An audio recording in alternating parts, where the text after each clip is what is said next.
What up, guys? Welcome to Harry Dating Convos. I'm your host, as always, Harry Wilmington. This is where we talk about love, relationships, and how you can get the best dating life possible. So on today's show, I've done shows before where I talk about the importance of letting women pursue you and chase after you. And I've always said on this show, if she's chasing you, she can't be replacing you. But what is actually going on in the mind of a woman when you are letting her chase you? Like, what makes that tactic such an effective strategy to be able to build women's attraction for you? Well, I'm going to read over a Reddit post of a guy that did just that. He was around a girl for like 18 months. And during this time, he's like, she's just an option. I got other things going on. And you're going to be able to see this woman actively trying to do things to get her in his good graces, to hopefully choose her.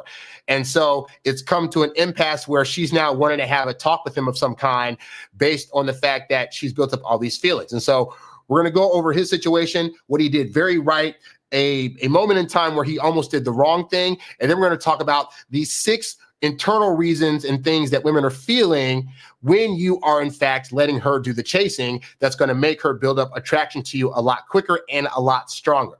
Plus, if I got time, I'll read over some other posts that I saw on Reddit that I think are worth going over for purposes of shows, all that and more. And of course, while you're here, if you have any questions you want to ask me during the course of the show, then you can definitely do that. But let's go ahead and get into this episode of Harry Dating Convos.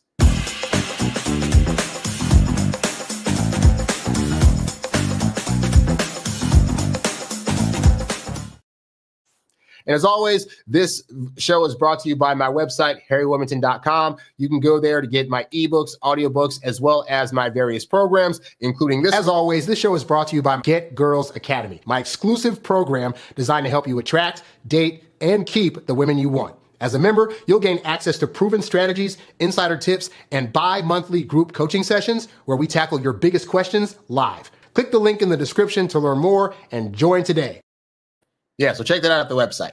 All right, let's go ahead and just jump into it because I'm excited for today's show, where we're going to first go over a Reddit post that I found where a guy is talking about the 18-month situationship that he's had with this woman, and now she's at a crossroads with him, right? But you're going to see along the way the benefits of what happens when you let women pursue you. This also actually goes into a conversation about why it is that women should have more feelings for a guy than vice versa, which at some point I'm going to do a whole show on.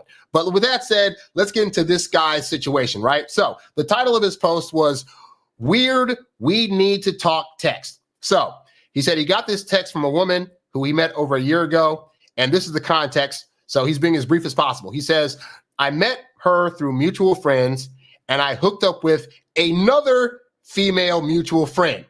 She got wind of this and naturally was attracted to me. So as you can see, one of the big principles that are working here is what I talk about, whereby women like men who get other women. As men, we can't always logically figure out why that is, because we're thinking, if I saw that woman kissing on another guy, I'd be like, oh, that's disgusting. I wouldn't want to. But for women, it's proof of concept. When other women come along and vet you, it's saying to them, hey, this guy's a good choice for a hookup, a relationship, a marriage, whatever. And so that essentially gives other women the green light to also now want that guy. Yes, it sounds stupid at times, but that's how it works. So this guy hooking up with her friend didn't deter her from wanting him. If anything, it gave proof that this is a guy that is worth chasing. And now she also wants this guy. So he continues on. He says, she knew my principles. If a woman is in a committed relationship, I don't try to talk to them or even remotely flirt with them. It is not honorable. So he says at the time, she had just had a kid. Her baby daddy was a crackhead / alcoholic who just stayed home all day. So at least he's got the principles of, if she's with somebody, then I'm not going to deal with her, right? Now, in terms of her lifestyle choices, her being with a crackhead and an alcoholic and also having a kid with a guy, in spite of all that stuff, I wouldn't say that puts her at the top tier of women that make great choices about relationships, but it is what it is, you know? So anyway, he says, she sent me this long text saying that ever since she met me, I'm the first man to open up her eyes. And for the first time, she is seeing what a man is truly capable of. To sum it up, I suppose she saw that I am doing well for myself and have my stuff together. Yeah, even women that are with trash dudes, they're always looking for like the bigger, better. There's the whole hypergamy principle of like they want somebody that's better than them, that's doing better than them in life. And sometimes in the pursuit of trying to find that, women along the way are thinking, well, maybe that's not possible, so I'll just get with whoever's around me. And in this case, she got with the crackhead alcoholic. I don't know if she knew that before hooking up with him. I'm assuming she knew that by the time she got pregnant by him. Again, bad choices, that's on her. But suffice to say, yeah, so if she meets him and is hearing stories, she's got a friend that's hooked up with them, she's been able to see the kind of lifestyle that he has, that is very appealing to a lot of women at large. And so, yeah, she's like, oh my God, the guy that I'm with now is a complete bum. I messed up. So then he says, I thought nothing of it, but then she sent me a text saying she kicked out her baby daddy and was forced to call his mother for a plane ticket to move back home across the country. So this is the start of you being able to see what happens when a woman has very, very strong feelings for you, is that she is willing to move heaven and earth. She's willing to get herself out of bad situations and make things possible for you to see that she's available. Because there are plenty of women that get with dudes that are crackhead alcoholics that do not leave that guy. There are women that are staying with guys that are abusive to them, either emotionally or physically, or is cheating on them with other people. And yet they'll stick around because of that high interest. This is why, in the famous words of Doc Love, high interest level cuts everything, because this woman is giving up all these things and is telling the baby daddy to fly across the country so she can be here with her kid solo and to try to go after this guy. All right. But what has this guy done so far? This guy has lived his life, hooked up with other girls, and has not tried to actively pursue this chick.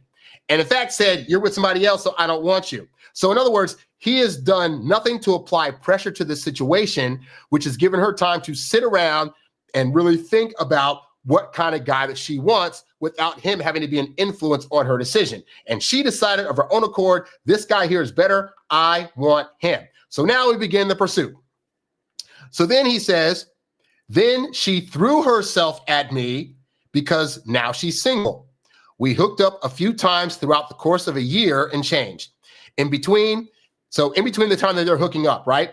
She is eager to demonstrate her loyalty and prove to me that she can win me over. I want to say that again, guys.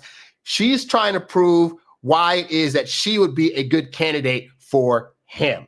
Now, this is probably drastically different from what you're used to doing, which is you thinking, I gotta, do all, and to be fair, on shows like mine, I do say, you want to kind of prepare yourself to be the kind of man that knows how to have the kind of conversations women like and how to attract them. But part of that also comes from being indifferent and really getting your crap together. Really, you having goals and achieving goals in life and pursuing them and constantly trying to better yourself is really like the best way to get women at large, because women don't want to come along and have to try to teach you how to be a better man. So if you're just already doing that, then you're going to find more women are going to want you. And then when they see that that's happening, they're going to view you as the prize, in part because in their dating lives, they don't come across guys like you every day. So by the fact that you're just a rarity automatically, yeah, more women are going to be likely to want to pursue you as a result of that. All right. And that's what this guy does. He set himself up to where this woman can't help but see that she wants to be around him. And because of where he set himself, she knows that she probably has a lot of competition. She already knows that because one of her friends already hooked up with him. So now she's looking at herself like, I already got a kid. That's already a strike on me. And this guy, given where he is in life, has other options that are probably lifestyle-wise better than me. I got to step my game up. And if you learn to start carrying yourself like that and to start achieving things that put yourself in a position to be that guy, you're going to find, yeah, women at large will just come along and start trying to prove themselves to you and start trying to chase you. And if they're chasing you, they can't be replacing you. So in between dates, what's happening? She is eager to demonstrate loyalty and prove to me that she can win me over. Super long text from her saying that she's crazy about me and that I'm all she's thinking about. So this means that what? He's not the one that's texting her. So for you guys that are like, but I met the girl and I have to constantly Snapchat her and I have to constantly be trying to, text her nonstop. This guy in between their hookups is like living life and darn near ignoring her. And what happens? She's now reaching out to him, because when women have high interest, they're the ones that are going to be seeking you out for your attention, for your approval, to make sure that on some level, she is still a valuable enough person to you to where you're going to want to be around her. And she's going to be the one that's trying to prove herself instead of you going out there trying to text her all the time nonstop and then not getting the results you want, which you'll see in a second what happens, right? So then in terms of the text that she's sending, he says she sent a text that said, quote, I don't care what stupid, I'm going to quote her. I'm quoting her. I don't care what stupid bitch made you close yourself off and make you so reclusive, but you can open up to me. I am here for you. I'm crazy about you. I'll do anything for you. So what does this tell you guys? You guys are thinking that you need to be opening up to women and making yourself completely available in order to attract them. This girl just said that she didn't say it like this, but part of what's keeping her around is that he is closed off, i.e. he's a mystery. He's not constantly talking about what he's doing when he's not around her. He's not letting her completely into his life. And she's thinking that's a problem because she's requesting it. But as I've said before, the want of those things oftentimes is more effective than actually giving women those things. So the fact that he's not open, it makes her want to, please open up for me. It keeps her around in hopes that that's going to eventually happen. But that's the game, is that you let a little bit out about yourself and then you keep the rest close to your chest. And that makes women want to keep trying to figure you out. And for women, the figuring out part is often the fun part. Quick side story. I've had a few women friends now of mine like get married, right? And the guys that they've gotten married to, when I talk to them about them planning their weddings, they've all said the same thing, which is like, yeah, I kind of already had like a place picked out and things we could wear and I was good to go. And it took them like 10 minutes. But the women that they got married to would take like weeks, if not months on end, trying to figure out a place to get married and trying to figure out colors and what kind of thing goes with what thing in place and this and that. Like, and as guys, we think that's dumb, right? But the figuring out portion of those events, for example, like figuring out what the colors are and where it's going to be, like that whole exercise, the journey of that is fun for them. And what guys sometimes do when women are going after them is they rob women of the journey of figuring them out, because we think I got to let everything on the table right now so there'll be no confusion and she'll know everything about me. But that takes the fun away for women. They want to be doing that. So don't think you're a bad guy if you're not completely revealing all your feelings to a woman or telling her all the plans you have for her, because she wants to think that she's in the game where she has to figure that out. Again, as guys, that sounds stupid, but we're all about give me the information now so I can work a plan to do things. Women have a little bit more leisure time, and they also use that figuring out time as a way to be able to bond and connect with the other people that they're figuring that stuff out with. So for example, if a woman's dating you and she doesn't know all about you, she's going back to her girlfriends and her mom and her female cousins and having talks about you and discussions about when you said this thing, what does it mean? And you know that the thing you said is what you meant, but the camaraderie she gets from trying to figure that out only adds to her attraction building for you. Do not take that away from women that are trying to get to know you. So then he says, I told her to send me a video of doing 20 jumping jacks naked, and she actually did it. So again, what is he doing? He's throwing out tests that she has to do to prove to him that she's a worthy person to date. Again, and this guy's bold with it. Like, I know some guys wouldn't go to that level, like, yeah, send me a naked picture of you doing X, Y, and Z, blah, blah, blah. But the point that I'm showing you is that when women have a very high interest and are highly vested in you, they really get to that place where they are willing to darn near bend over backwards and do anything you say or want them to do in order to get your loyalty. This is, again, what happens when women have high interest level. So you guys that are like, I'm trying to get a woman to text me and she won't, and this guy's getting girls to send naked pictures to him, you got to understand these two things are not alike. So continuing on, he says, the whole time, I did not think anything of it. This is an important mindset note, guys, so take notice. She's just another option to hook up and hang out with. I did not much care about her devotion. So this might sound heartless and cruel, especially to you guys that consider yourselves nice guys, but even though he's taken it to the extreme, the point is still valid, that when you are not a guy that is overly eager to get with a woman and is just like, you know what, she's an option that if it works out, great, but if not, there are other options out there. That's the mindset that's going to cause you to not be so overly devoted in your pursuit to where you're going to start applying pressure to a situation. And when you don't apply pressure on the woman's side of things, it becomes her decision to choose you. And you're more likely to get her to do that by not trying to get her to do that. I know it's like a Jedi mind trick, but it works. So then he says, then after a year and a half of this past September, my guard started to go down and I started to reciprocate her energy. So he's thinking, you know what? It's been a year and a half and I guess it's okay to open up a little bit. I guess, if she's texting me, if she's initiating, 5 texts a day, I guess I can now initiate 5 texts a day. Like he's trying to match up exactly to what she's doing, right? But what happened when he did that? He says, when I started when I did start to do that, when I started to reciprocate her energy, she started to pull back a bit. When I caught wind of this, I stopped talking to her to get her to start talking to me again like she did originally.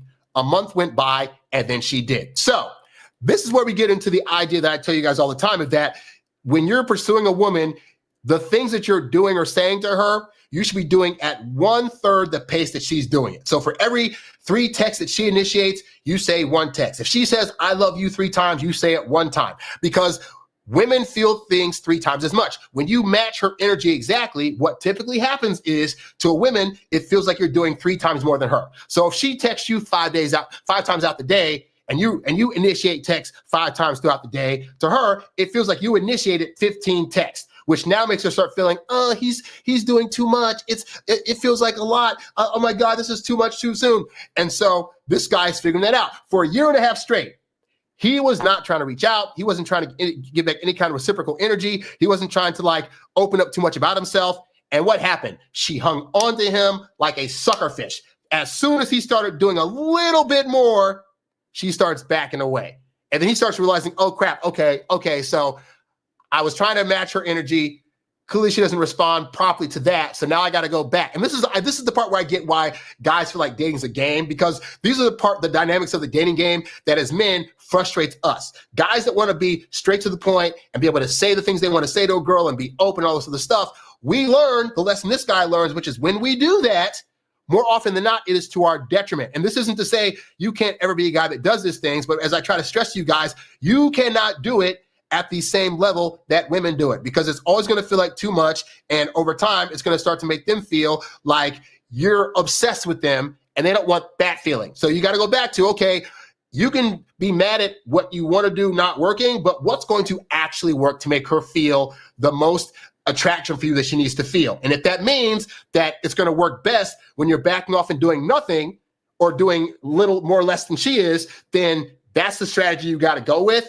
But I'm all for not having to do a lot. Like real talk, I think guys get tricked into thinking we got to be workhorses at every single thing we do. And that works in some aspects of our lives, like, doing jobs and stuff like that. But in terms of romance, really, guy, that is a woman's domain. You got to let her do most of the work. Like your job is to show up, show out, have good dates, have good times, have good hookups. And then as you're doing those things, it's her job to go through the feelings exercise, the talking to girlfriends exercise, the wondering where you're at and what you're doing and do you like her exercise. And to guys, because that sounds frustrating, we think it's frustrating to women. But women want to feel those things, because feeling things is how she's able to better trust that the judgment she's making about wanting to be with you is the right one in the long run. So anyway, so after he stopped reaching out, a month went by, and then she started reaching out again. He says, then we talked a little. My birthday was coming up. Mind you, to impress him, she has spent nearly $1,500 on gifts for me thus far. And he has spent bupkis. So you guys that think you got to spend a lot of money to impress women, when women like you, they'll be willing to go out of their way to spend money on you. Been there, done that, wrote several books about it, which you can get at harrywilmington.com. So then he says, when she asked me what I wanted for my birthday, I said, nothing. You don't need to give me anything, etc. But she insisted. I said, grab a bottle of booze and share a drink with me. She said, quote, that's company. I want to get you an actual gift. She got me this hard drive for my PC. It was like $200+. So this chick is now going out there spending $200 and change on a guy that she's not actually in any kind of relationship with. So now we go to, you guys are thinking, because I've had guys ask me questions like, well, how long do I have to wait for her to like take me on a date or buy? And the reality is when women get to that level where they have high interest, you won't be asking those questions because she will voluntarily go out there and spend an exorbitant amount of money on you. Now, I'm not saying that every girl that you come across is going to necessarily do that, but they still will reach out in other ways. They may volunteer to come over your house to clean stuff, cook stuff for you, give you back massages, do that thing in bed that you like that she normally doesn't do this for other people, but you're the special case. I've had plenty of women be like, I'm not normally a touchy-feely guy, but with you, Harry, I'm just all feels. Yeah, because most women really haven't gotten to that level of like feeling true high interest, because all the things women say that they won't do or would never do for a guy, they have not been with men that they have high interest in, or they're not telling you that they made the exception for a guy that they were so head over heels for that they were down to darn near worship this guy. And that's what this guy's experiencing. So this guy didn't have to be in a relationship with her to make all this stuff happen because the interest level was so high that it didn't matter. And again, she bought him all this stuff, has yet to be proclaimed as the girlfriend. Keep that in mind, right? So he said, I sent her a text asking what kind of tequila does she recommend. This may have been a subtle show of neediness or seeking her approval by getting the brand she recommends, or maybe so he's thinking like, oh, because I asked her like, what should I get you a drink that I'm simping now. Guys, don't assume every time you ask a woman for her opinion that it means you're simping, all right? The reality is it's totally fine to be like, hey, let me know what you like. Like any woman that would read that as a simp move, she's got other problems going on and you should probably just stop dating her. Anyway, so he says the birthday passed, and then this is great. Okay. So he says, she threw a test at me by saying, there's this guy on Facebook who needs a roommate, and I'm thinking of moving in with him. So I'll get to in a second why she said this, right? But anyway, here's his response, which I thought was great. I replied by saying, quote, let me see him so I can get a good look at him. If he's good looking enough, I'd be more than willing to join the other team and him and I can have a go at it, quote. So that was a little jokey joke on his part, right? He says, I think she was testing me, seeing if I would react in an insecure way. I don't think I did. He definitely did not. And that's half of the test, but we'll get to what the test really is in a second. So then he says, when I responded in that way, she was dead silent and a little irritated. That was the last I heard from her for 2 weeks until last night. She sent me this text saying, quote, we need to talk. Unless you are content of where things stand as of now, then nothing needs to be said. I responded with, sure, I'll call you Saturday evening. My assumptions are this, and this is where the advice comes in. Perhaps she genuinely wants to talk. It could be bad or good, but the way she said it, it's as if we are a couple, but we are not. She knows this, and I know it. Perhaps she expected a reaction that I would jump to and try and talk to her at that very specific moment. But I thought to myself, I'll call her on the weekend so that I am in control and that I am not moved by her eagerness to wanting to talk about whatever it is. So first of all, kudos for this guy to not right away just being like, okay, let's talk right away. Because again, he is highly unbothered by this. Like he's liking the hookups, he's having a good time with her, but he's still not showing to her that he's so obsessed with her that he has to like do whatever she wants at the time that she wants, right? So she wants to talk now. And his response is, we can talk at a later time. So he wrote this on this. I saw this morning. This is Tuesday. Today's Wednesday. No, today's Tuesday. So now he's making her wait 5 more days. So what's that going to do? She has to now wait 5 more days where she has to worry about what the talk's going to be about, how he's going to respond to it. She's feeling anxious. She's talking to girlfriends about what's the best way I can word this conversation to get out of it what I want, yada, yada, yada. But let's go back to the situation with the guy on Facebook. So again, she threw a test to me by saying there's this guy on Facebook who needs a roommate and I'm thinking of moving. So he's thinking the reason she threw that out there is because she wanted to see if I'd be insecure about her moving in with a guy. That's really only part of it, but there's other tests going on here. One is to see if he would be bothered by other guys potentially being in the picture. Like he's created himself to where to her, he is competition. Like she has other competition for his attention potentially, right? So she's trying to now create competition for him to see if he's willing to now put up a fight and not lose her as a result of that, right? But the other thing is this, they've been dating, well, they've been hooking up for a year and a half now, right? And to her, there's been no progressive movement towards this being something, whether it's the title of girlfriend, situationship, whatever. So at the point that they've been hooking up, she's probably thinking, if I mention that I'm ready to move and I say it's with this other guy, maybe he'll come along and say, no, don't do that. If you're ready to move, you should move in with me because we've already been hooking up. We get along great. And I think it'll be a great whatever. So there are various things that she's trying to set up and various ways she's trying to seek out what he's potentially feeling about her, which is why she's put this whole thing forward. Like she's not actually going to go through with this guy on Facebook. Like the fact that this randomly came out of nowhere, that is a crap test that, by the way, he passed by not jumping on the bandwagon, right? So, but here's the other thing too, is that this girl got to the point where she's ready to talk. And she says, unless you are content of where things stand as of now. So what she's trying to convey is, I'm saying this because I'm not content. I've been hooking up with you. We have no title. Now I feel like I'm partially being used for sex probably, and that doesn't feel good. And I want a title bestowed upon me. So now we have to talk. How many times on this show have I told you guys, when women are highly interested and you've been actively dating them for 3 months, they will come to you and say, hey, we need to talk. Hey, what are we? Hey, what kind of thing are we doing right now? The only reason this took a year and a half is because at no time did he ever call this a dating scenario, and neither did she. But now she's in her feelings about it. She's probably had people questioning her like, hey, so that guy you're hooking up with, like, are you guys a thing? Like, if I were you, I would have totally asked him what's up, what's going on, and blah, blah, blah, blah. And so this whole thing just shows you why it is that when you as a guy are not the one actively pursuing, that it only makes women want to go at you even harder. But I've talked about that. I've talked about that part in the show before. The real question is, what is actually internally going on with women?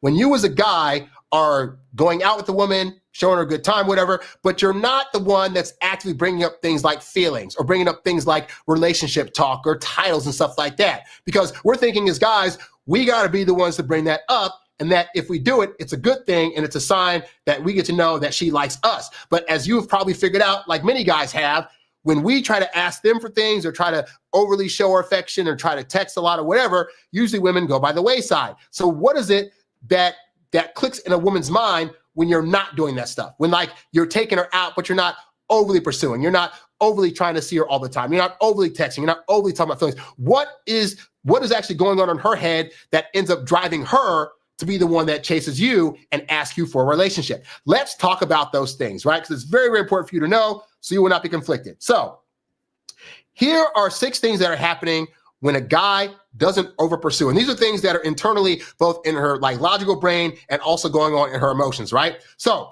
here's the first thing that happens when you're not chasing her, is that she starts to feel a sense of challenge. And the reality is that women are naturally more drawn to situations that require their effort and investment. A big problem that you may be having as a dater is that you're thinking, I've seen guys, right, like, you know, as soon as I saw her, we went on a date, I had a good time, I was already ready to lay down everything for her and do all the things. But that doesn't make a woman have to work for those things. And I know women get a bad rep for like, I want a guy that has X, Y, and Z already, this is that. But the reality is women do want to prove themselves to you. And so part of that means that they want to feel like you are a bit of a challenge because now it's something that they have to work towards in order to earn. And so when you are not over pursuing a woman, she starts to feel this feeling of like intrigue and this wonderment of like, but wait, but why isn't he going after me so hard? Like, you know, you might go on a date with a girl and then you don't text her for like 5 days and you're thinking you're going to lose her, but she's thinking, I've had other guys that I went on, like text me right away, and I got 5 guys in my DM right now, but this guy that I went out on a date with and had a good time with, he's not texting me. But why isn't he texting me? And why am I still thinking about him? What do I have to do to make him want to text me like these other guys? Now, spoiler guys, she doesn't actually want that. But what she wants is she wants the feeling tone of being able to get you to be the guy that admires her as much as other guys have admired her. But the difference is she wants to work for that attention. These other guys that aren't making her work for it, she's not paying attention to them. She don't want them. She wants you if you are making yourself a challenge, because the excitement of being a challenge, right? For women, it releases dopamine, which is the addiction chemical that makes us like things more. So think about, like, that's why, like, in Vegas, they have all these lights and stuff going on and all these sounds, because those lights and sounds give us dopamine hits. They give pleasure to our reward center that make us think, oh yeah, I won something. Oh, I want to get that feeling again. And so women get that same feeling when they go on a good date with you and you're giving them all the feels and then you leave them alone. Or they see you like one day out the week, but then they don't get to see you anymore. And now they're like, how do I make this guy want to see me twice a week or 3 times a week? Like, the more that's happening, all that's doing is building up her feel-good chemicals for you. You become the thing that she has these chemicals for. And so we want that to happen. So when you make yourself a challenge, in her brain, she's thinking, I want to try to overcome this challenge to prove to myself that I can win him over. It's a very positive thing. The second thing that happens when you're not over pursuing a woman in her brain and in emotions is that she starts to value your time and attention a lot more. Because if you're not consistently there, right, she starts to realize that your time and energy is actually very valuable.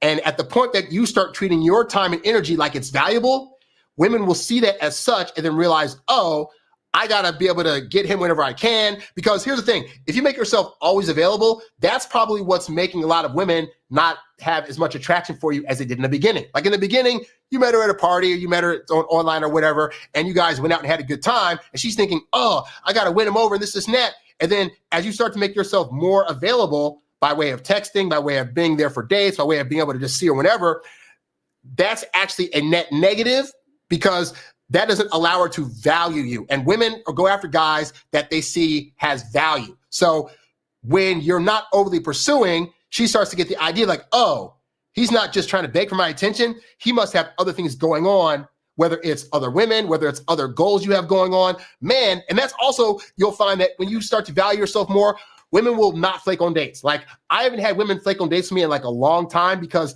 I'm not there all the time, and I make my time valuable, both in real life, but also I let them get the impression that my time is valuable enough to where they should not be messing around when they're trying to get with me, you know? And so when you do that, your scarcity actually amplifies your value, because they think to themselves, if he's not around, he must be doing all these other great, awesome things, and I would love to be a part of it. Women want to jump into your life when they see there's value in it and it seems like it's fun and vibrant, and you don't give off that impression if you're there in front of her all the time, you know? The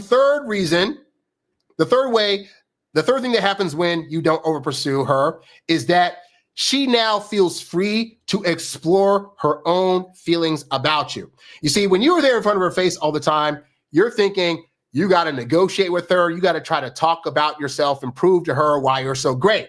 And you being in front of her face nonstop doing that, it feels like pressure. It feels like it's not her choice to choose you. On the other hand, when you are giving her space, you know, you're going on dates and you're having a good time, but you're not texting her all the time. You're not trying to see her all the time. You have other things going on to where she has to schedule you in.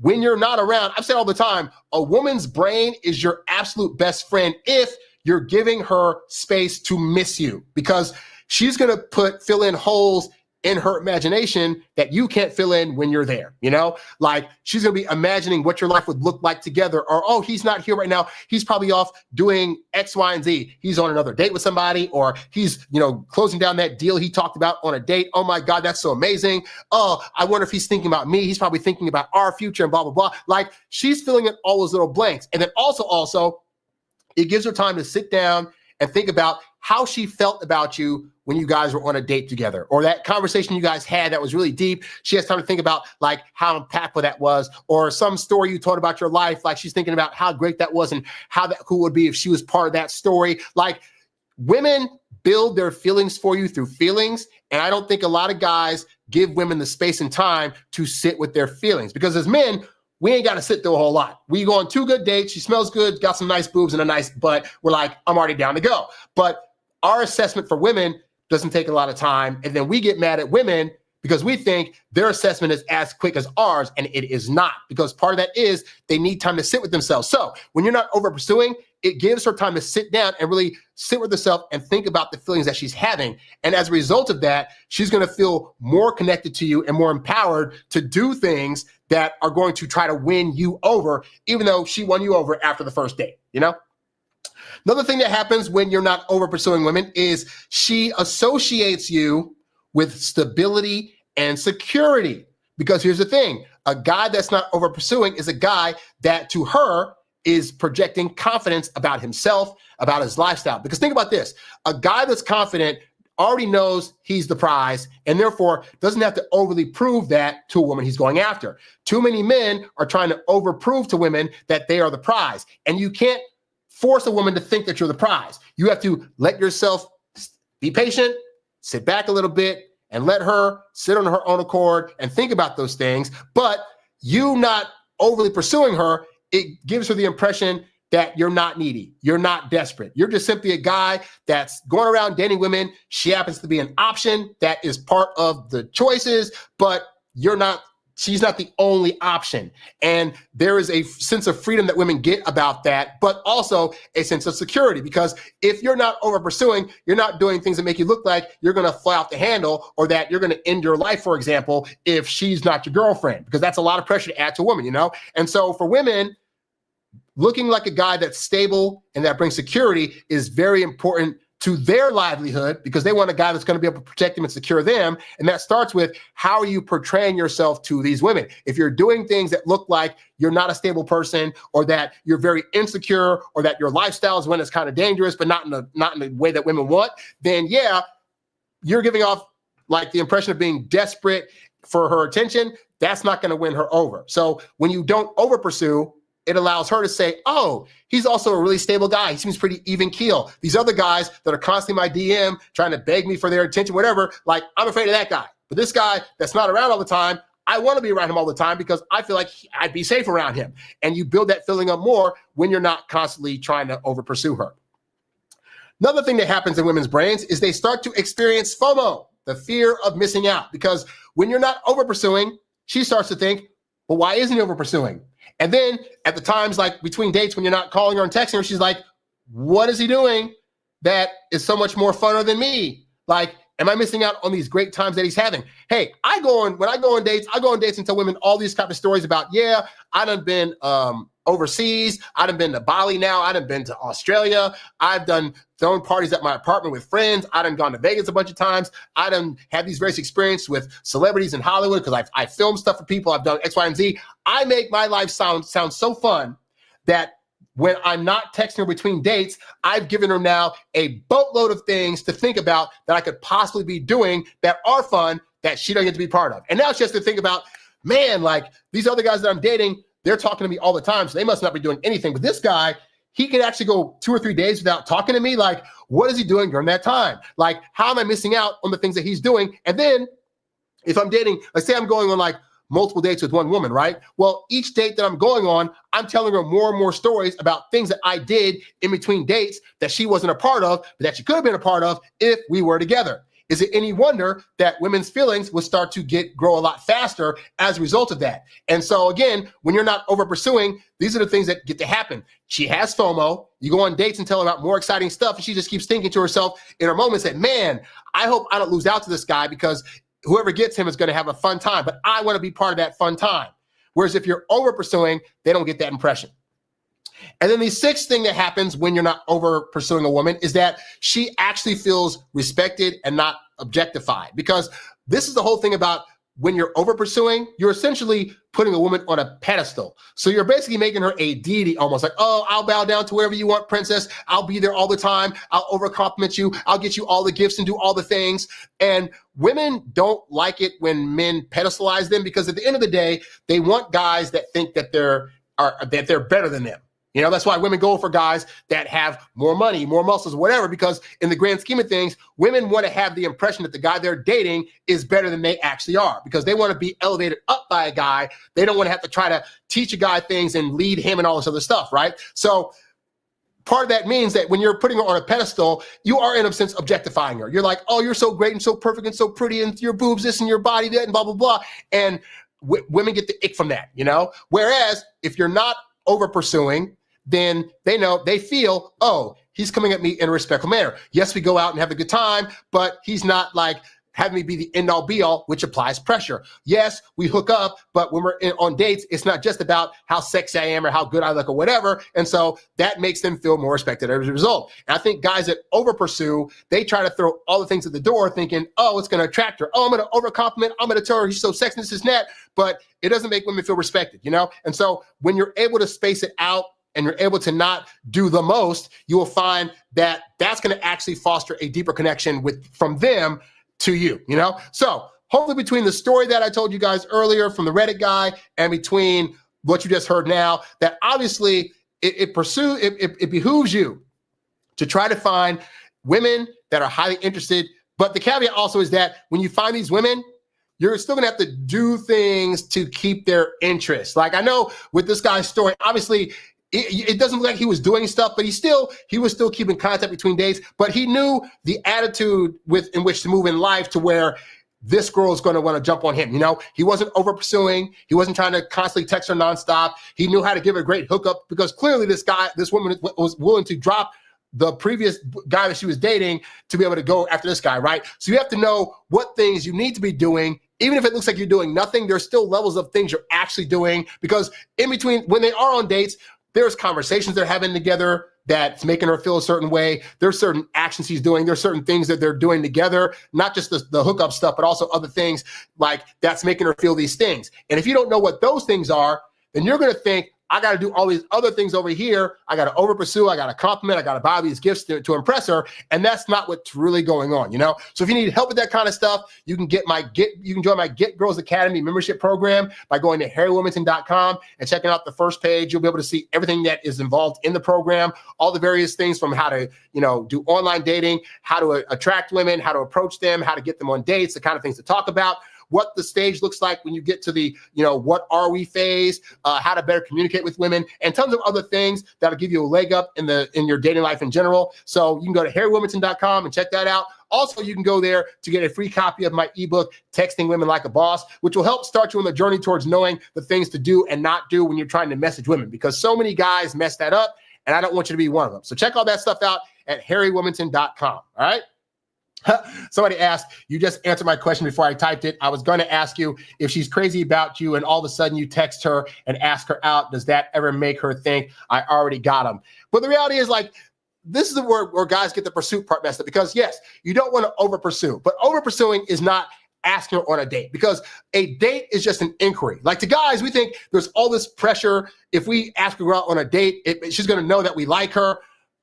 And that's not really what's going on for women. For women, the asking of a date is simply an inquiry. It's saying, hey, you're kind of interesting, but I don't know more than that. So I want to take you out so you can prove to me why it is that I should consider pursuing you. So that's how women are viewing it. They're viewing it as like, okay, he's asking me out, so I now have a chance to prove myself to him. But then what happens is women get on dates, and then the whole date, the guy, you, are trying to prove yourself to her.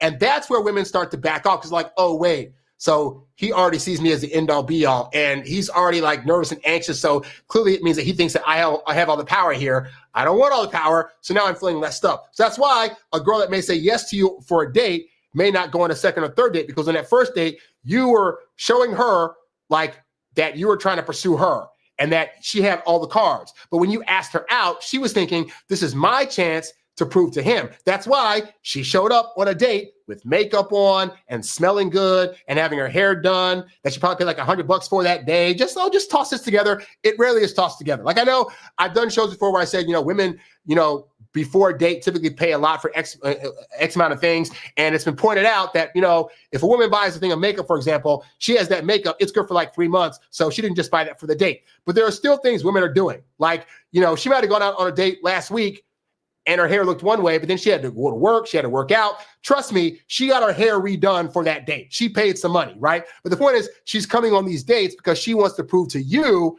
why you should consider doing this long term, right? And so many guys get it twisted and do it the opposite, to where women lose interest. So yeah, you asking her out is not the great tell of like that you're thinking it is. You're feeling all the things. So you're thinking that to her, she's reading is you asked her out on a date, therefore she must know, oh my God, but it's like, it's simply to her, you're just inquiring. And there's nothing wrong with going out on an inquiry date, you know? And so the key is when you go on that date, that's why you're asking her questions and you're letting her do most of the talking, because that sets up psychologically on her end of things the chance for her to prove to you why she's a viable candidate instead of the other way around. And as I said earlier, women want to do that. Women respect guys more that they have to prove their worth to, that they have to give reasons as to why the guy should be wanting to pursue her, wanting to kiss her, wanting to hook up with her.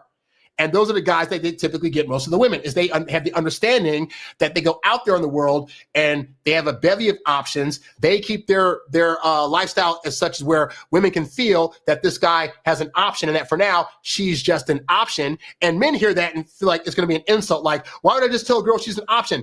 I'm not saying you tell her that. I'm saying you give her the feel of that. But women want that because they want the chance to be able to prove themselves to be different from all the other women out there. Because in women's world, they're all communal, meaning they all try to be on the same level, but they all know when guys come along, the goal is to try to differentiate yourself from other women so that way she gets chosen. And too many guys are not doing that. They're not making women feel like they have to be earned. They're thinking, I got to come into the game already having to put all myself on the table and prove to them, and then they don't get women. So yeah, the asking of a date is not the end all be all, because you're not supposed to be giving away feelings in the first place. You asking for a date is just saying there's an inquiry here, and then you spend 3 months, like she does, getting her to the point where she's going to realize she wants you. It really is that simple. So hopefully it gives a better understanding of what that all means, you know? So with all that said, that's all I technically had planned, but I actually have some more time here. So I'm going to get a drink of water real quick because I'm thirsty, and then I'll come back. In the meantime, I'm going to leave here. What do I have here? Because I think I've deleted a lot of stuff here in terms of ads for things. Oh, I have nothing for ads. Oh, wow. Well, I'm going to, let's see. What can I play here? Let's see. Well, I'm going to get some water. I'll be right back. Okay? Hold on 1 second, guys.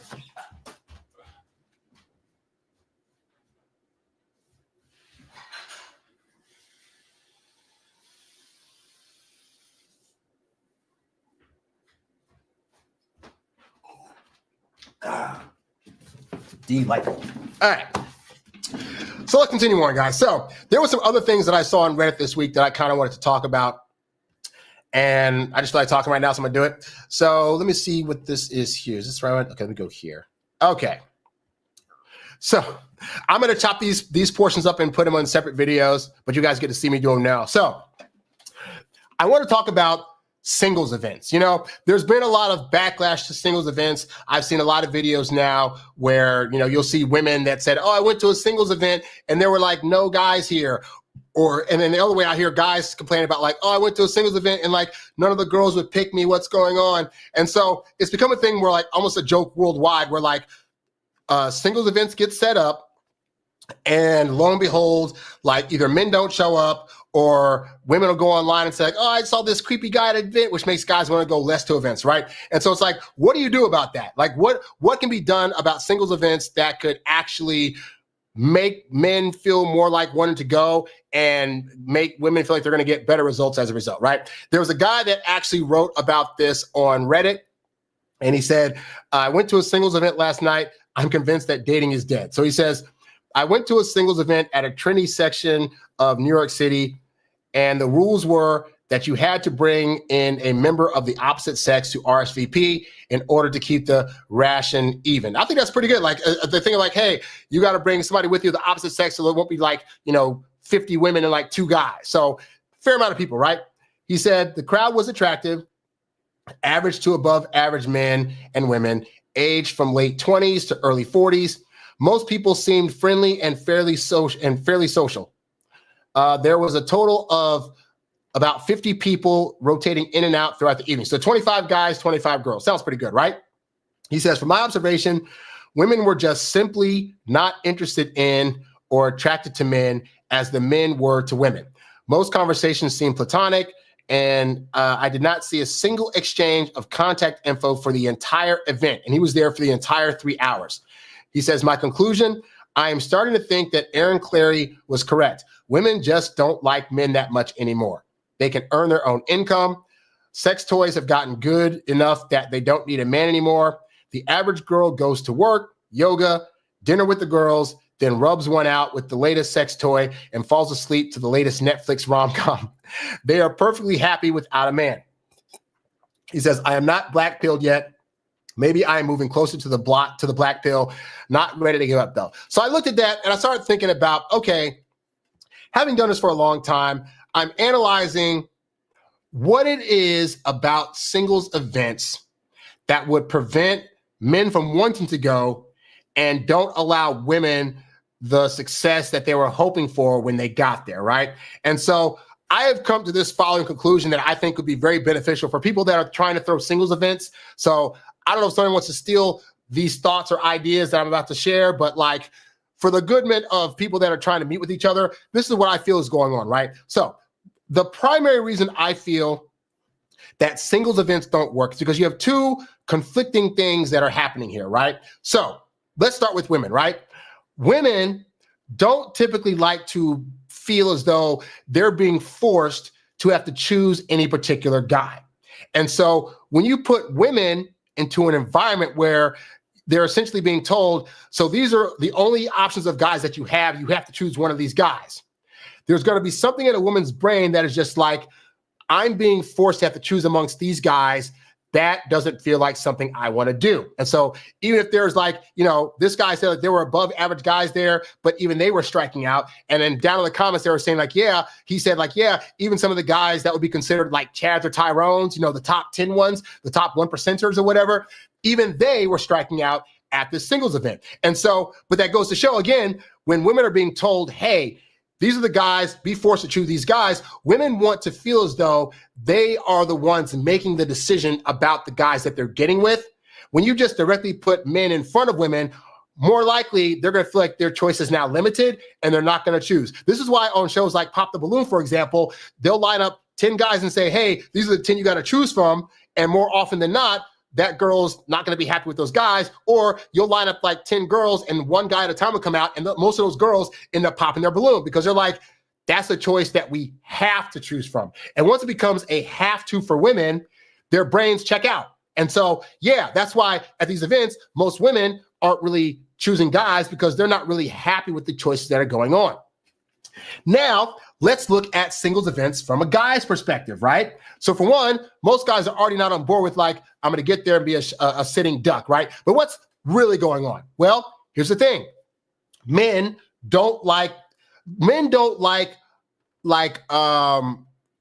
trying to think of the word. Men don't like it when they're put in a scenario where they're made to be chosen by, and that it's their job still to do the work of doing a thing. Like they're going to an event where they know they're going to have to consciously try to start conversations with women. They know if you go to the singles event, you're going to have to go there and go to these women and start a conversation and try to hope that the thing you're trying to talk about is going to be appealing to them. You got to worry about if how you look is going to be the right kind of look for women. And then even with that, again, because women don't like to be forced to choose, the guy's going to be sitting there thinking she's going to talk to me because she has no other option, but she could very well not be interested in me at all. And for guys, if something's going to waste their time, they don't want to do it. So guys are thinking, logistically, I already have a very, very low chance of any women wanting to hook up with me because just statistically, most women find guys repulsive.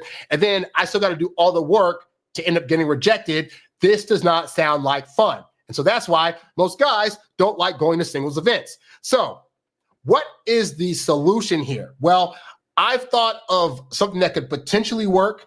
Again, I don't know if anyone wants to steal this idea or not. I'm not trying to start up singles events, so I don't care. But here's the thing, right?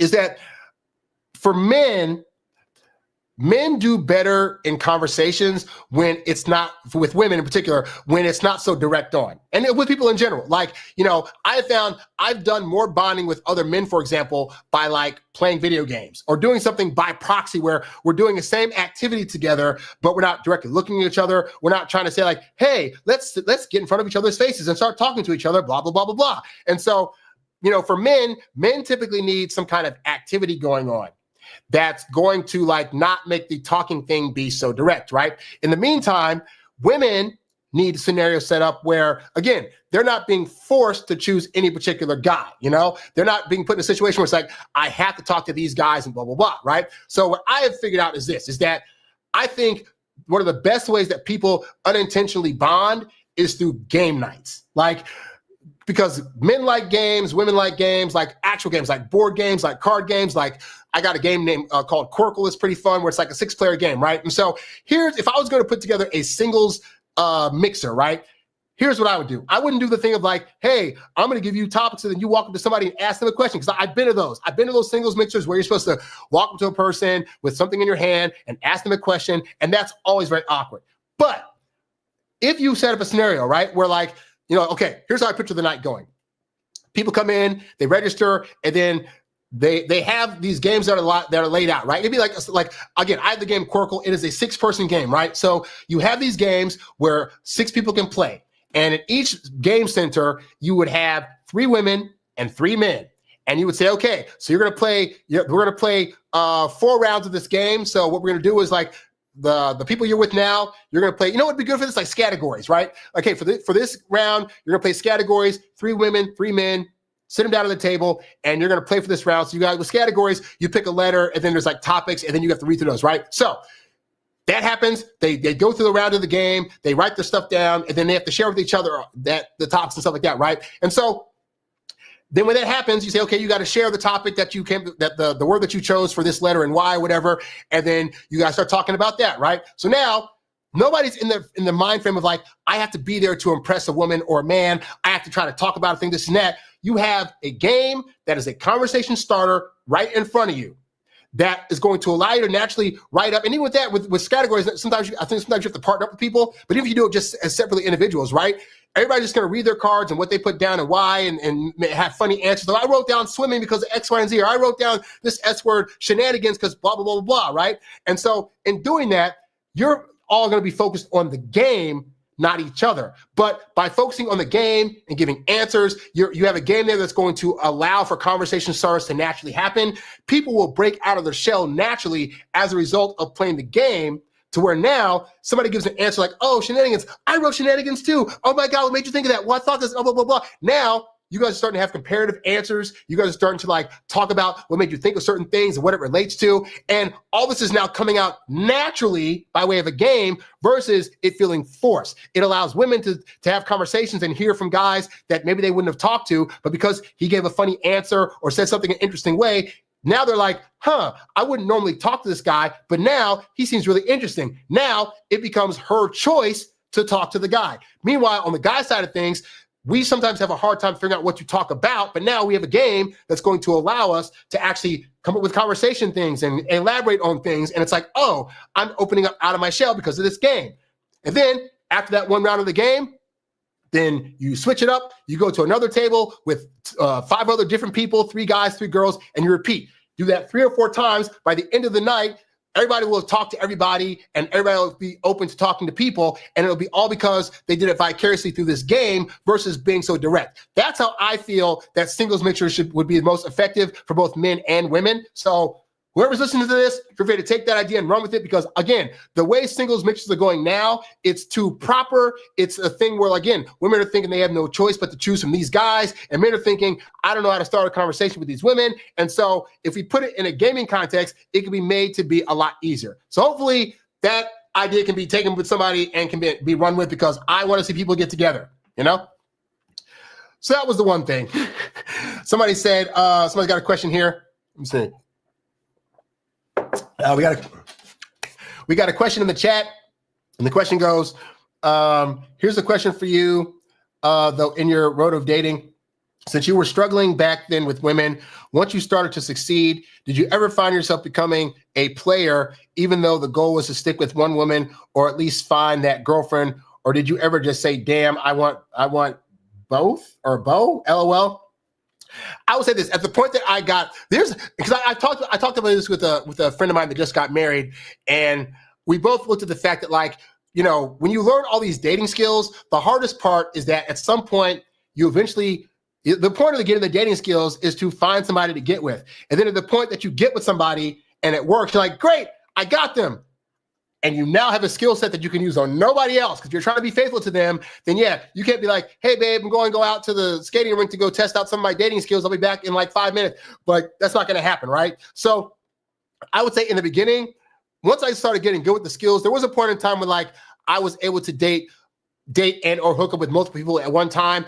Generally, I would try to keep it even keel in terms of like, oh, I'm dating this person, so I don't want to hook up. But I will say this, I did find it interesting that there's the mantra of truth that like once you're with somebody, other women want you. Like, it's not hard to like go to an event now and then, I'm just there helping with something or hanging out. And inevitably there'll be like a girl that's there and I'll see like the girl's there. And within like maybe like 5 minutes of talking to the girl, I'm like, I know the next 5 moves to do to be able to get this woman to either give me a phone number, give me a date, give me a hookup. Like the skill set doesn't go away, but you have to get to the maturity point where you have the ability to be like, yeah, the skill set's there. It's nice to know that I still got it, but I cannot pursue this any further because I have other things going on. And then also you find, honestly, as you get older, you start weighing the pros and cons of that, because the reality is once you meet a really great woman, you start thinking back on like all the times where you were with women that maybe weren't so great.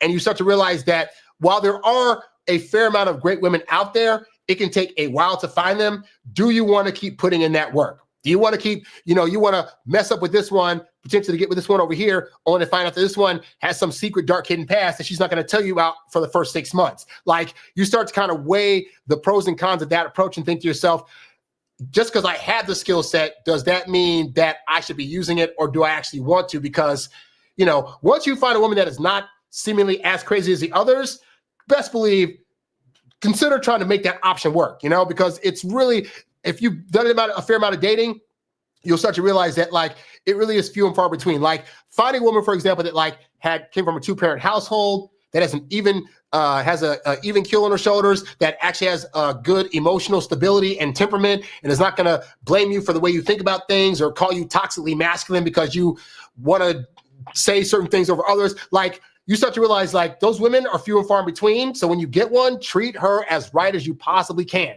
But in terms of my journey, yeah, in the beginning, once I started, I kind of got the thing. It's like, oh, I have this power. And trust me, I was using that power. And then you get to the point where you're like, okay, I got the power, but like, even with the power, some of these women still aren't worth it. So let me go after ones that are like actually worth it, and then like use it on them and then try to figure out ways to make that work long-term. And then you go from like your dating skills to like your relationship skills and your long-term togetherness skills. And those skill sets sometimes like mesh together, but a lot of the dating skills that you use to get women, you can not have to do those as much as you get into the relationship side of things, So hopefully that answers that question. Let's see. I got one more thing I want to talk about here. This guy, what is this guy's story? Oh, okay. So speaking of dealing with trash women, so this guy had a story about proposing to a woman, and she got mad at him because it did not meet her expectations. So let's get into that story. So this guy says, for context, my girlfriend and I have been together for 6 years. This guy's 21, by the way, and she's 21. So they've been together since they were 15. So he says, over Thanksgiving weekend, we took a long trip to Hawaii, and my intention was to propose to her. I even asked her parents for their blessing. We talked about marriage before and agreed that we want to marry each other, so the idea of a proposal was not new. It's actually a frequent topic between us. However, the issue is that she wanted a grand wedding proposal like the ones you might see on TikTok or Instagram. These big marry me letters on the beach, rose petals on the ground, lights, mariachi band, etc. I was absolutely on board with doing something like that if it would make her happy, but it was something I planned to organize back home since I wouldn't have the resources to pull it off during a trip to a place we'd never been. I'd already be out. I'm sorry. Like, there are too many women that focus on the visuals of the proposal and the visuals of the wedding. And it's not to say that it's bad for those things to have a little bit of pizzazz or a little bit of flair or whatever. But also, if a woman's full interest is on what those things look like, she's focused more on the wedding and not the marriage. And I told this story on here famously. My parents, how they got engaged was my dad was about to move to California, and he was like, hey, I want you to move to California with me, woman. And my mom was like, I'm not going to do that with a guy I'm not married to. The only way I would move to California is if you were to get married. And then my dad said, okay, we'll get married. Lame ass proposal. They were married for 13 years until he died, and we're very, very happy. So that was a woman that my mom that focused on like, I want to be with this guy. not on, I need my wedding to look a certain way and you better propose me a certain way because if you don't do it the right way. And women like that are going to be women that are going to demand way more of you in the wedding. If the fact that she's focusing so highly on this means that there's going to be other unreasonable requests she's going to have during the marriage that I don't want you as the guy to deal with. Real talk. So then anyway, he says, the vacation itself was booked last minute, blah, blah, blah, blah, went to Hawaii. So he planned to propose the day that they arrived. I carried the ring in my pocket all day, blah, blah, blah. He says, however, we ended up having some completely unnecessary argument. So I decided to postpone. I didn't want to postpone after a bitter day. Again, I'd already been out. Like she's already here. Me and my friends have a motto, which is like, don't mess with girls that F up fun.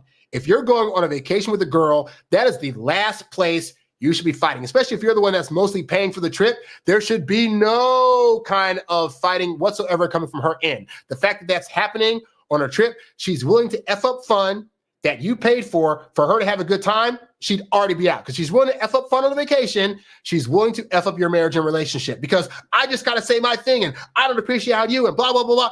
You're not fun. You're already out. Not to say women got to be fun all the time, but on vacation, you definitely better be fun. So anyway, so he says on the second day, we had a parasailing reservation. I didn't want to risk losing the ring, so I left it at the hotel. We didn't return until around 5 p.m., and by that time, we started getting ready to go back out. It was already getting dark. She mentioned before that she wants a sunset proposal, and since I couldn't organize the other elements she envisioned, I thought sunset was the least I could do. Unfortunately, I missed my chance. How about the chance of just being able to ask somebody to be with you long term? Like, it shouldn't matter when or how that necessarily happens. Anyway, he says, we still went out for dinner and drinks and returned to the hotel afterwards because she was tired. I was too. It had been an eventful day. I let her rest for a bit and around 10:30 p.m. convinced her to go on a night walk with me on the beach.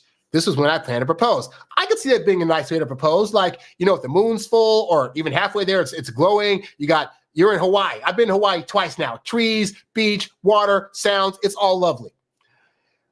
He says, we still went out for dinner and drinks and returned to the hotel afterward because she was, I read that part. He says, we reached the beach and the city lights combined with the bright moon illuminated the ocean beautifully. We stood there hugging and kissing, both feeling it was a beautiful and intimate moment. I began telling her how much I love her and how I want to spend my life with her. And that is so great. Like he's pouring his heart out to this woman. I love you so much. I want to be with you. Like, a woman hearing that at any time, she'd be like, oh my God, this is absolutely amazing, you know? But what happens? He says, as I started to get down on one knee and reach into my pocket for the ring, she stopped me. Quote, I hope you're not about to propose to me right now. This isn't what I expected. He says, my heart dropped. I got back up, speechless, and started walking back to the hotel. I didn't want to talk about it and told her we'd discuss it tomorrow. The only discussion I'd be having is, are we sitting on separate seats on the way home? Because we are definitely not together now because you are overly high maintenance and I don't like it. I don't like it. He says, we talked the next day and she insisted I redo the proposal, but this time the right way during sunset. I told her I couldn't do that because she'd already rejected me. She argued that she didn't reject the proposal. She did. She just didn't like how it happened. The rest of our time in Hawaii was tense, but we had to get through it until we got home. I just want to go back to like the show I did earlier about the guy that was going with the girl for 18 months that he wasn't trying to be in a relationship and she was doing all the things. She was paying for stuff. She was sending him videos of her jumping up and down naked while doing jumping jacks. She was trying to, have a talk with him and bacon. Like, that's a girl that she would just be happy if he just threw a ring on her and said, hey, let's get married. Like, oh my God, this chick right here. And to be fair, she might be like, well, I deserve and I think I'm deserving of this, blah, blah, blah, blah. But this dude, seriously, like, he could be doing way better with a girl that would be less demanding. Again, this girl is demanding a thing that in the grand scheme of things is not nearly as important as what the marriage is going to look like. But she's telling on herself as to how she's going to be. Well, I need things done a certain way. And if you don't do it a certain way, then I'm blah, blah, blah, blah. I'd already be out. Like women that complain like this, especially again, for you guys, once you guys experience dating highly interested women that have nothing but high interest in you, you will realize Tactics like this actually show a woman's true colors for her interest. This woman is more interested in appearances than she actually is in this guy. Otherwise, she would have been happy getting proposed at any time of the day, during daytime, on a boat, in a moat, under the stars, on the sand, wherever. The fact that she's putting so much emphasis on, but it has to be a certain way, she'd already be out. So he said, the rest of Hawaii was tense, but we had to get through it until we got home. We lived together. This is why you should not be living with people before you get at least proposed to them. We lived together, but on the first night back, she stayed at her parents' house. She's since returned, but I don't want to be home with her there. What can be the outcome of this situation? I obviously didn't want this to happen during our vacation, but I can't see it any other way. Is this a valid reason for me not wanting to be with her anymore? I also don't think it's right for me to redo the proposal. Yeah, I'd be out. Like I said, this is not the kind of woman that is really about you and about you guys as a couple and about like what's going to be best for both of you. Like it's great if this guy wanted to do the proposal a certain way, but even though he couldn't get things to line up, just like if he had just told her the story, like, look, I tried to do all these things. I tried to set it up this way. I tried to make this thing happen, but X, Y, and Z kept coming up.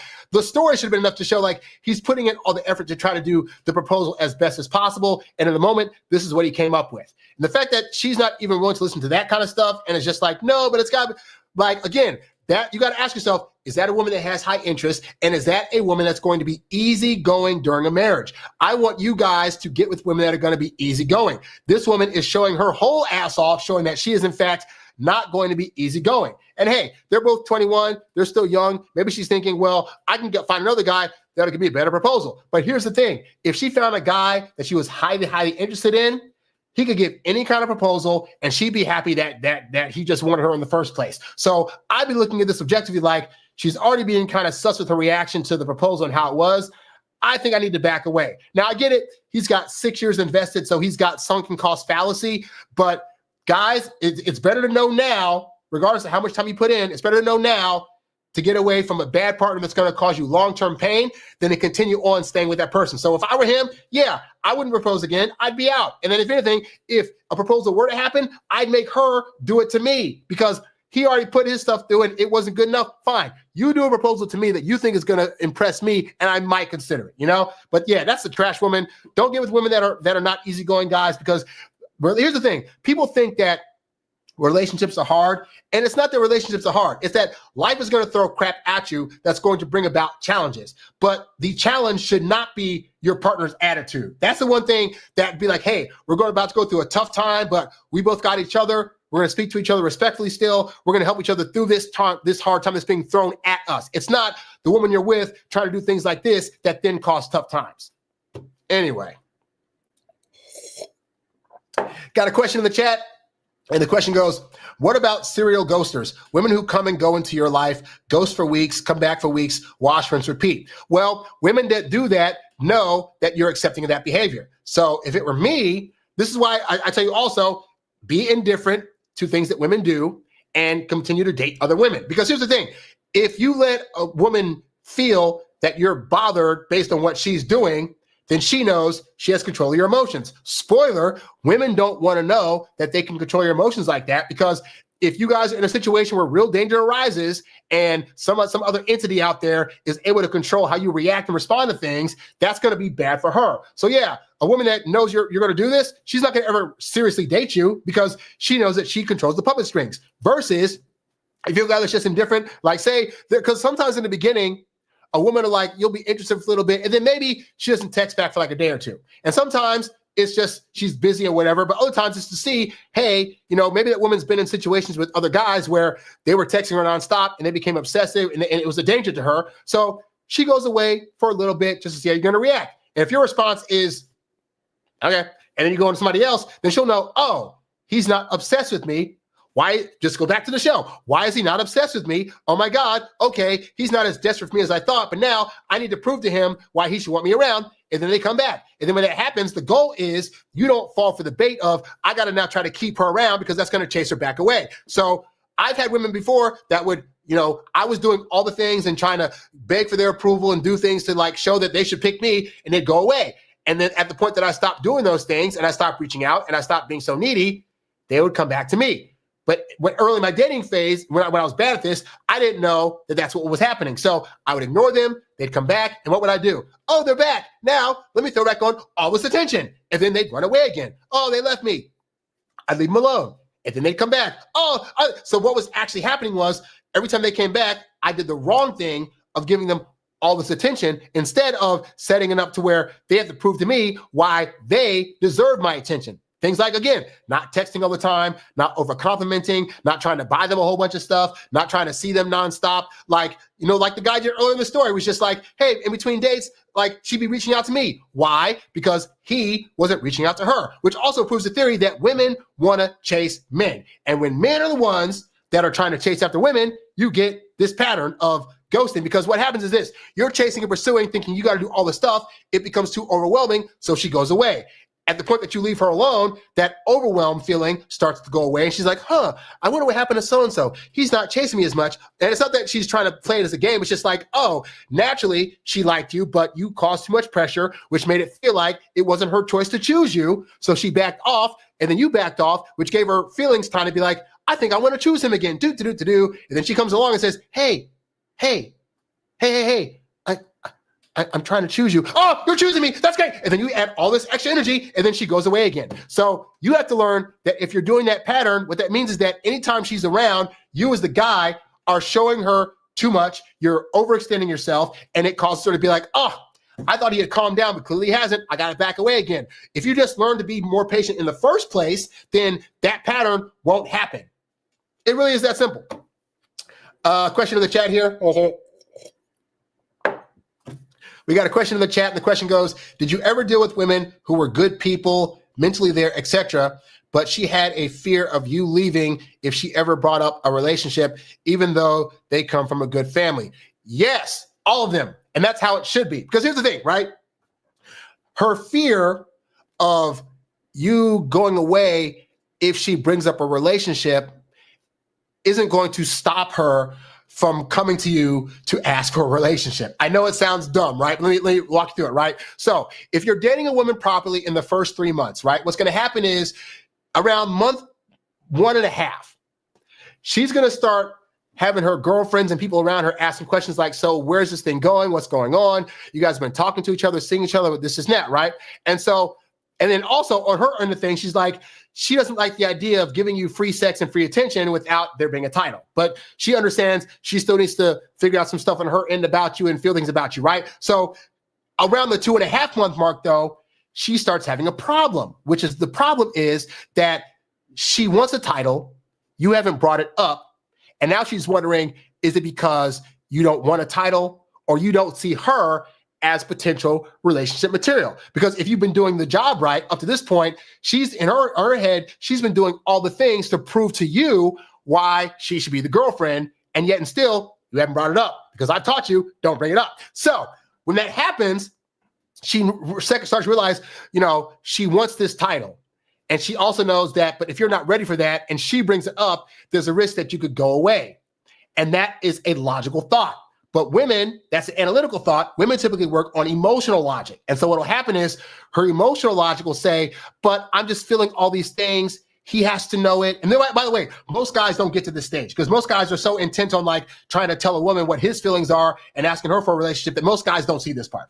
But yeah, women will get to the point where they're like, but I have to know. And, even though if I bring up a relationship, I could potentially lose him, I'd rather feel a short-term pain as a result of that versus going out with him for another 8 to 12 months, like the woman in the story who dated the guy for 18 months and is now talking about moving with another guy in an attempt to have a conversation with him because she's like, it's been 18 months. Am I now really wasting my time because this guy, I feel like he's using me because we're not anything, right? So they'd rather know, okay, I wasted 3 months of time and didn't get a relationship versus I wasted 18 or 20 months and then I still don't have what I want. So even though I'm going to be potentially hurt if I say I want a relationship and he says no, it's better for me to be hurt now because as women, they can deal with those feelings. They don't like them, but they can deal with them a lot better than guys can. So she'd rather deal with this feeling now and just know it and get it over with than to not know. And so that's why most women are going to have a fear that you're going to lose them, but that fear is not going to stop them if they have high interest from asking the question of, so what are we? Are we going to be in a relationship? What's going on? And they're doing that hoping it's going to go in their favor, but knowing that if it doesn't, then they got a decision to make. And, I know women that have had that conversation with the guy, and the guy's like, well, I don't want to call this a relationship, and they still stick around with the guy. I knew women that stuck around with guys for 10, 15, 20 years that never wanted to wipe them up, never wanted to be their boyfriend. And the woman was just her feelings were so strong, she agreed to not be called a title. But somebody say, yeah, that women ultimately, they're run by their feelings. We're all, to be fair, we're all run by our feelings. Men don't think they are because we think that our analytical logic is just strictly logical, but even our logical decisions are based on deep held emotions we're feeling about a thing. It just comes across as, oh, this is logical. Even the stuff I teach you guys is based on, I want to succeed with women because I feel great about myself when I'm able to get women. So all the logical things that I've come up with and steps that I teach you guys is in part based on an emotional component of, I want to succeed with women because it makes me feel good. And I know that you succeeding with women will make you feel good. So here are some logical things you can do to get the emotional satisfaction of having a woman, But yeah, with women in particular, that's not going to stop them from asking that question. So hopefully that gives you some clarity about how that works and why it is that, yeah, her having a fear of asking for a relationship and you leaving won't stop her from wanting to do it. Anyway, guys, that's all I got for today. I have other things to work on, so I want to thank you guys for checking out this episode. If you like this stuff, guys, like it, subscribe it, share it with people, and go to harrywilmington.com to check out my Get Girls Academy as well as my free ebook, Texting Women Like a Boss. These things will greatly help you in your education towards being able to get the women that you like, all right? Somebody asked, when are you putting out another track? I have the whole Kevin Samuels Was Right album out. But there's definitely stuff that I'm working on that'll be coming out. So if you guys want to get that album, that's also at the website. I have a whole album called Kevin Samuels Was Right. It's 10 songs, 10 tracks that are related to some of the stuff Kevin Samuels used to talk about. And they're pretty jamming in my opinion. You can stream it for free by going to Apple and typing in Harry Wilmington or typing in Kevin Samuels Was Right. It pops right up. But you can also find it at harrywilmington.com under the products tab, So yeah, that's all I got, guys. I'm Harry Wilmington, and I'll catch you guys on the next one. Peace. Hey there, thanks for tuning in to Harry Dating Convos. Don't forget to visit harrywilmington.com to download my free ebook, Texting Women Like a Boss. And while you're there, if you're ready to take things to the next level with your dating life, check out the Get Girls Academy membership program for exclusive strategies and live coaching. Go to harrywilmington.com to learn more and join today. Lastly, if you've got a question you'd like answered on one of these shows, leave a comment below or write me at harrywilmington@gmail.com. I'll catch you on the next one. Peace.